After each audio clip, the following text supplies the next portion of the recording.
अस्सलाम वालेकुम नाज़रीन, welcome back to my YouTube channel. Drama serial Chaalbaaz की नेक्स्ट आने वाले एपिसोड में आप लोगों को दिखाया जाएगा कि अब तक तो अनाया को कुछ खोने का डर नहीं था, क्योंकि वो आयशा के साथ खुली दुश्मनी कर रही थी और वो उसकी हर चाल को नाकाम कर रही थी, क्योंकि उसे लग रहा था कि उसकी खुशियों में सिर्फ़ और सिर्फ वही आगे से उसकी खुशियों को तबाह बर्बाद करने की पूरी कोशिश कर रही है, क्योंकि उसने ज़िंदगी में जो कुछ भी खोना था उसने खो दिया।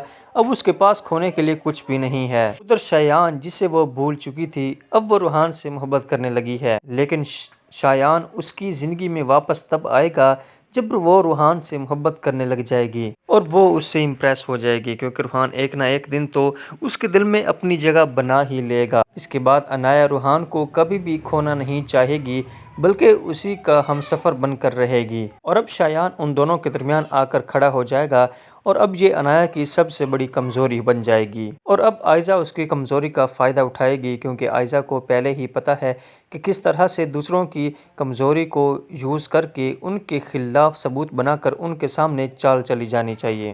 इस तरह वो अपनी बहन को धमकाती और उसको ब्लैकमेल करती रहेगी, बल्कि इशल और इशाल के दरमियान भी दूरियां पैदा करने की भरपूर कोशिश करती रहेगी। सारा इल्ज़ाम इशल पर लगा देगी। अब आशिर इशल की कोई भी बात मानने को तैयार नहीं होगा और उसके साथ वो बहुत ही रूडली बिहेव करता है कि जो कुछ भी हुआ है सिर्फ़ और सिर्फ तुम्हारी वजह से हुआ है और इन सब की ज़िम्मेदार सिर्फ़ और तुम हो।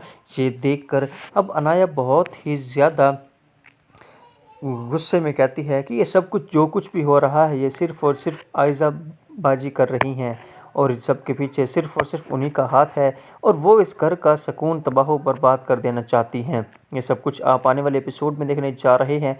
नाज़रीन, अगर आप ड्रामा सीरियल हया नहीं देख रहे, ज़रूर देखें, बहुत ही इंटरेस्टिंग ड्रामा है। अगर आप हमारे चैनल पर नए हैं तो ज़रूर सब्सक्राइब करके बेल आइकन के बटन को दबा दें, ताकि हमारी हर आने वाली नई वीडियो बर वक्त आप तक पहुंच सके। तब तक दीजिए इजाज़त, अपने प्यारों का रखिएगा बहुत सारा ख्याल। मिलते हैं एक नया एपिसोड में। अल्लाह।